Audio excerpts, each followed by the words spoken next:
शिवसेनेच्या गोटातून एक महत्त्वाची बातमी येते। नवनिर्वाचित जे खासदार आहेत त्यांच्यामधून गटनेता निवडला जाणार आहे। आज रात्री सगळ्या खासदारांची नवी दिल्लीमध्ये बैठक होईल। मुख्यमंत्री एकनाथ शिंदे यांच्या उपस्थितीत ही बैठक होईल। 7 खासदारांमधून संसद गटनेता निवडला जाणार आहे। खासदार श्रीकांत शिंदे यांना गटनेता म्हणून निवडला जाण्याची शक्यता आहे। गटनेत्याच्या नावावर शिक्कामोर्तब झाल्यावर त्याचं पत्र संसदेत दिलं जाणार आहे। दरम्यान हे मुंबईतले दृश्य आहेत। सगळ्या खासदारांना वर्षावर बोलवून त्यांचं औक्षण खासदार श्रीकांत शिंदे यांच्या पत्नी यांनी केलं आणि तेव्हाची दृश्य आपण बघतोय।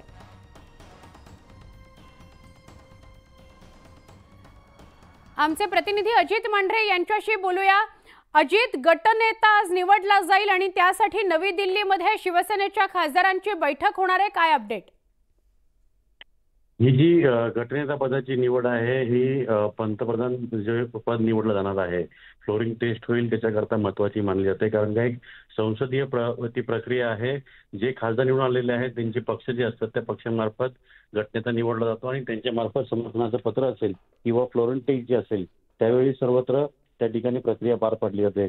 याकरता ही जी गटनेता निवड आहे ती महत्वाची मानली जाते। नुकतंच आपल्याला माहिती आहे की साधारणपणे तासाभरापूर्वी शिवसेनेचे सर्व खासदार जे आहेत ते वर्ष बंगल्यावरती त्यांची बैठक होती मुख्यमंत्र्यांच्या उपस्थितीमध्ये।